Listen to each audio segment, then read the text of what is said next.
If you are relying on willpower to succeed at anything, whether that's achieving a goal or even overcoming an addiction, you are doomed to fail. My name is Dr. Benjamin Hardy. I'm an organizational psychologist and author of this book, Willpower Doesn't Work. And in this video, I'm going to briefly share with you 3 core ways that you can transform your life and not rely on willpower. The first step is making a committed decision. The root of the word decision means to cut away. What it means is that when you make a true decision, you cut away alternative options. If you are still relying on willpower, what that means is you have not yet made a decision. You're still actually in between decisions, which is why researchers call it decision fatigue. Decision fatigue means you haven't yet made a decision or you're still in between decisions. You're in a state of internal conflict. And so ultimately, this is one of the key aspects of willpower is that if you're still relying on willpower, say, for example, you're relying on willpower to not eat some sugary sweet or something, what that means is that you're still not fully committed on what you want to do. And so you're actually still torn. You're in between decisions. You're caught in paralysis by analysis. This is what psychologists call ego depletion or willpower depletion. And because you're kind of in this state of indecision, it wears you down and eventually your willpower burns out and you fail. The first step is ultimately making a committed decision. Without making a committed decision, it's very difficult to know what you're going to do. And if you don't know what you're going to do in a given situation, then you've already set up yourself to fail. You've already put yourself in a situation where the situation is going to win. And that's one of the key insights when it comes to willpower is if you are not decided on what's going to happen, then the situation is ultimately going to win. Environments and situations are far more powerful than people unless that person is definitive, unless that person has made a true decision. Because if they've made a decision, then they don't necessarily need to resist the environment. They just say no, but also they probably won't put themselves in those types of situations in the first place. However, if you're not decided on what's going to happen, then when the situation arises, the situation is probably going to beat you. As an example, if you go to bed at night and you don't know what time you're going to wake up, then when the alarm goes off or when it's time to get up, you're probably going to hit the snooze button because you haven't fully decided what you're going to do. And instead, you've put yourself in a situation where now the situation is going to beat you. So this is a key insight in how most people use willpower to set themselves up for disaster. They're ultimately deferring a decision or waiting to make a decision until a later situation, and that later situation is usually going to pressure them to fail. If you do not know what you're going to do, if you haven't fully decided what you're going to do, then you're probably going to cave to the pressures of the moment. So the first step is ultimately about making committed decisions about what you're going to do. The second step is about setting up situations so that you will actually follow through on those commitments. One of my favorite quotes comes from Alcoholics Anonymous, and the quote says that you're only as sick as your secrets. One of the aspects of willpower is that you're fighting a silent battle. One of the things you could do if you're relying on willpower is literally to call a friend or to admit to a friend that you're trying to do something. It could be trying to achieve a goal, or it could be that you're trying to overcome some problem. All progress starts by telling the truth is another quote from Alcoholics Anonymous. One aspect of willpower is that you haven't set up a situation where you can succeed. And part of setting up a situation where you can succeed is being really honest with other people about what you're trying to do. When you set a decision, when you make a decision, or when you're trying to ultimately overcome something, getting people's help is massive. And a big part of that is just hiding the ego of your problems, being really open, being really honest. All progress starts by telling the truth. By actually getting help and support, this is why in these types of programs, you actually have a sponsor. If you're trying to hide the truth and if you're trying to fight a silent battle, if you're trying to do it on your own, then you are doomed to fail. Willpower will fail you over and over and over. So the first step is ultimately making a committed decision. The second part is designing a situation around you, designing an environment for success. And a big part of that is being open and honest about the fact that you're trying to do something and then getting support, getting accountability, getting coaching, getting mentors, getting guidance.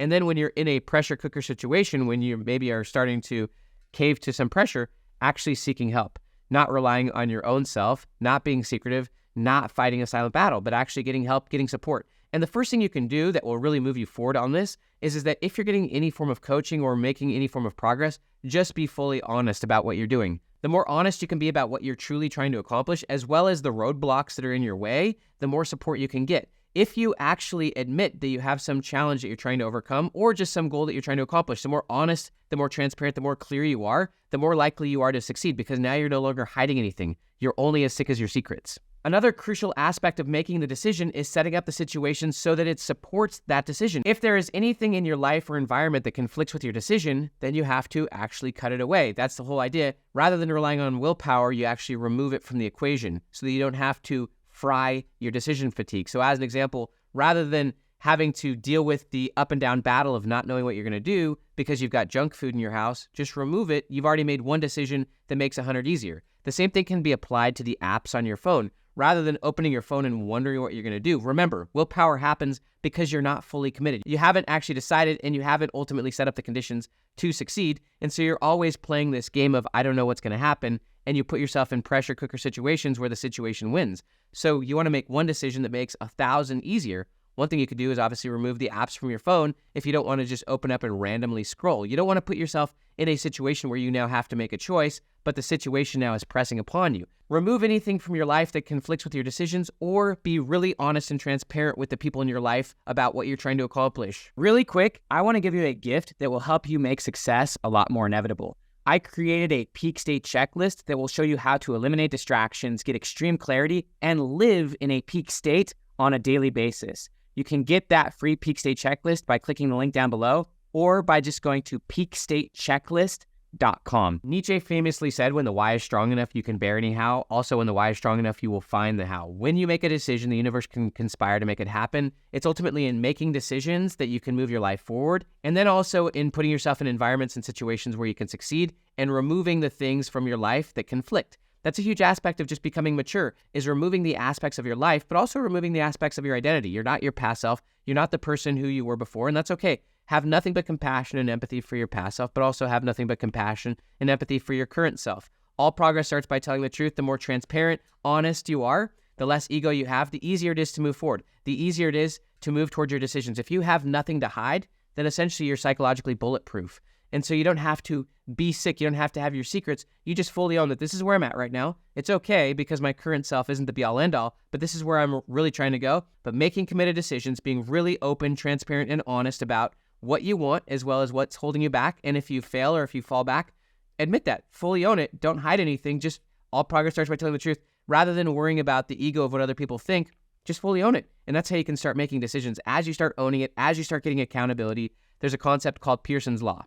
Pearson's Law says that when performance is measured, it improves, but also when performance is measured and reported, the rate of improvement accelerates. And then ultimately removing things from your environment that conflict, also removing narratives from your life that conflict. You're no longer your past self. As you make committed decisions, it involves letting go of things that you used to be committed to. You can know what you're committed to by what you say no to. Willpower is not the way. It's making committed decisions, being really open and transparent about where you're at, about what you want, as well as about what you're struggling with. And 3, setting up an environment so that you succeed. This involves removing things from your life that conflict, but it also involves putting things in your life, in your environment that sets you up for success. I love the quote, your input shapes your outlook. So as you fuel your mindset and information and people that reinforce your goals, it becomes a lot easier to succeed at those goals. Even the research on grit shows that it's a lot easier to actually be gritty or to perform at a certain level if you're around people who are at that level. There's another related concept called the Pygmalion effect, which basically says that we rise or fall to the expectations of those around us. And so as you surround yourself with people who remind you more of your future self rather than your past self, it becomes really easy to simply adapt to that environment. As people, the environment will win unless you've made a committed decision. And ultimately, if you've made a committed decision, then your life and your environment, your situation will adapt to that decision. That's even talked about heavily in the book, As a Man Thinketh, that our circumstances over time ultimately reflect who we are. And so if you have an environment that's filled with lots of distractions or even lots of junk food or X, Y, and Z, that shows that that's what you're committed to. As people, we can know our commitment by our results. And so what you are committed to is ultimately what's going to happen. And so that is the key essence of identity. Your identity is what you're most committed to. So as you make committed decisions and then ultimately be honest, very transparent about those, honest about where you're struggling, and then as you ultimately remove the things that conflict, and ultimately design the environment, design the people to support that, then you will succeed. That is how you succeed, not willpower. Please like, please subscribe. Have an amazing day. See you.